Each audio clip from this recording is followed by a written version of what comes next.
मुकाबला देखिए आर्थिक से नहीं होता, विचार से होता है। लोगों का भी कहना है वहाँ कि आप लोग को प्रत्याशी यहाँ देना होगा, हम लोग वोट करेंगे।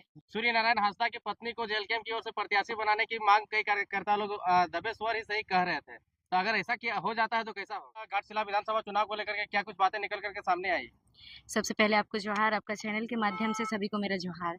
बैठक हुआ, जितना भी केंद्रीय पदाधिकारी हैं, केंद्रीय कमेटी के लोग हैं और कोल्हान प्रमंडल में जो 3 जिला आता है, जिला के जितने भी पदाधिकारी हैं और प्रखंड के हैं, सभी को बुलाया गया था, स्पेशल बुलाया गया था। ये घाटशिला विधानसभा क्षेत्र में जितने लोग आते हैं, वो लोग को जमशेदपुर जो पूर्वी सिंहभूम जिला से आते हैं, वो लोग को भी। तो आज का हमारा मीटिंग में यही हुआ कि हम लोग अपना वहाँ पर सबको अपना-अपना राय दिए कि वहाँ प्रत्याशी देना चाहिए या नहीं देना चाहिए। जितने भी पूर्व प्रत्याशी रहे अलग-अलग जगह के हमारे पार्टी से, सबसे राय लिया गया। जितने भी केंद्र के लोग हैं पद में सबसे राय लिया गया और कोल्हान प्रमंडल में आने वाले जो भी जिला के हैं, कोल्हान प्रमंडल के कोल्हान अध्यक्ष, वहाँ के प्रवक्ता और घाटशिला विधानसभा के जो पूर्व प्रत्याशी थे उनसे और घाटशिला विधानसभा के और भी लोगों से वहाँ राय मशवरा लिया गया कि वहाँ इस बार हमें चुनाव लड़ना चाहिए या नहीं लड़ना चाहिए। लगभग 99% लोगों का कहना है कि हमें वहाँ पर चुनाव लड़ना चाहिए। तो आज का जो हमारा बैठक था, बैठक में निर्णय यही हुआ कि ये तो केंद्रीय का बैठक था और साथ में वहाँ के लोगों को बुलाया गया था कोल्हान के। हमारे केंद्रीय अध्यक्ष डुमरी विधायक हमारे माननीय जयराम दादा जो हैं, उन्होंने यही कहा कोल्हान में एक बार आप लोग फिर से बैठिएगा। बैठने के बाद घाटशिला विधानसभा क्षेत्र के लोग भी रहेंगे और आपस में आप लोग को निर्णय लीजिएगा कि प्रत्याशी किसको बनाना है।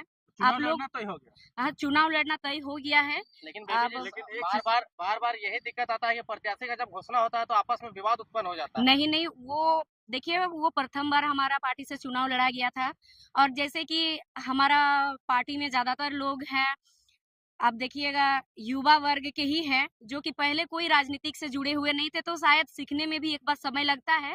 इस बार उसी को देखते हुए पहले बैठक रखा गया और बैठक के बाद इस बार आज का जो निर्णय निकला, आज का जो मीटिंग था, बैठक था, इसमें जयराम दादा यही बोले कि आप लोग कोल्हान में एक बार बैठिएगा और उस विधानसभा क्षेत्र के लोग भी एक बार बैठिएगा और बैठने के बाद आप लोग जिनको कहिएगा सबका सहमति से जो निर्णय निकलेगा उन्हीं को दिया जाएगा अच्छा, एक टिकट। चीज बताइए, वहाँ पे जो घाटशिला विधानसभा उपचुनाव की आप लोग तैयारी कर रहे हैं, उस विधानसभा के अंदर तमाम जो राजनीतिक दल के नेता आएंगे, एक मुख्यमंत्री होंगे, दूसरे पूर्व मुख्यमंत्री होंगे, कैसे चुनौती दीजिएगा और सीट को निकालने का तैयारी करिएगा, आप लोग ये बताइए तो। देखिए यहाँ ये मायने नहीं रखता कि पूर्व मुख्यमंत्री के परिवार के हैं या फिर मंत्री के परिवार के हैं।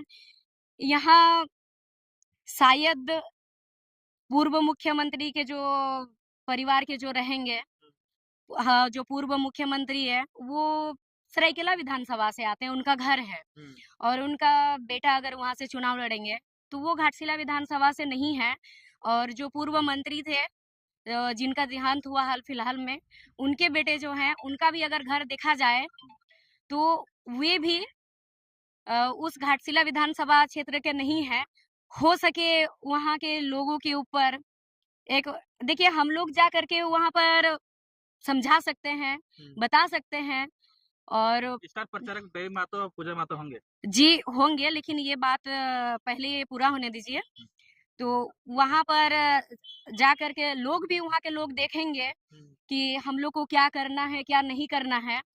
और दूसरा बात है कि एक वो लोग बहुत आर्थिक स्थिति से बहुत मजबूत लोग हैं। इस बार जो हमारा पार्टी से जो उतरेंगे शायद मुकाबला कैसे कीजिएगा तो आप? मुकाबला देखिए आर्थिक से नहीं होता, विचार से होता है। पहले भी आप देखिएगा कि जो दल से वहाँ उतरेंगे वो लोग पहले चुनाव लड़ चुके हैं, चाहे उनके पिता ही क्यों ना हो या फिर वो दल तो पहले वहाँ लड़ चुका है। तो वो लोग काम क्या किए हैं इतना दिनों में नहीं किए हैं, ये देखा जाएगा। और देखिएगा आप घाटशिला विधानसभा क्षेत्र हो या फिर पूरा झारखंड हो, अगर किसी का कोई समस्या होती है तो सबसे पहले अगर उनके साथ पीड़ित के साथ खड़ा होते हैं तो जेल कैंप परिवार ही। तो इसको देखते हुए लोगों का भी कहना है वहाँ कि आप लोग को प्रत्याशी यहाँ देना होगा, हम लोग वोट करेंगे। जी सुनिए, सूर्य नारायण हांसदा की पत्नी को जेल कैंप की ओर से प्रत्याशी बनाने की मांग कई कार्यकर्ता लोग दबे स्वर ही सही कह रहे थे, तो अगर ऐसा किया हो जाता है तो कैसा होगा? देखिए, इसके बारे में अभी जो चीज हुआ नहीं है इस विषय में अभी नहीं कह सकते हैं, क्योंकि आज पूरी तरह से बोला गया है, क्लियर किया गया कि आप लोग वहाँ पर एक बार बैठक कीजिएगा। बैठक करने के बाद जो आप लोग का निष्कर्ष निकलेगा, आप लोग जिसको चुनेंगे, वहाँ के लोग जिनको कहेंगे कि हाँ इन्हें देना चाहिए, उन्हें मिलेगा। चाहे वो पत्नी भी उम्मीदवार हो सकती है। अगर वहाँ के लोग चाहेंगे तो हो सकती है, अगर वहाँ के लोग नहीं चाहेंगे तो नहीं हो सकती है। हॉल में मीटिंग कीजिएगा तो 4 लाख, 5 लाख, 10 लाख तक खर्चा है। अगर आप पॉलिटिकल पार्टी अगर आपकी मीटिंगों में 10 लाख, 5 लाख खर्चा करेगी तो वो जनता के मुद्दों के साथ कैसे खड़ा रहेगी? फिर उसे कंपनी के मुद्दों के साथ खड़ा रहना होगा। तो इसलिए हमने एक नया पैटर्न अपनाया है और ये सेंट्रल टीम की मीटिंग थी और खुले आसमान के नीचे एक सुंदर पहाड़ के विधानसभा में आप वही मुद्दा उठाए थे, यूरेनियम वाला, जिससे कि भारत को बड़ा राजस्व मिलता है। वो मुद्दा भी रहेगा, महत्वपूर्ण रहेगा। यूरेनियम खनन से कोई आपत्ति नहीं है, लेकिन वहाँ के लोगों की सुरक्षा महत्वपूर्ण है। फील्ड है और फील्ड में चलने के ठीक से रास्ते भी नहीं, और इसी परिस्थिति में इनका पैर भी डैमेज है। ऐसी परिस्थिति में फील्ड में मीटिंग किया जा रहा था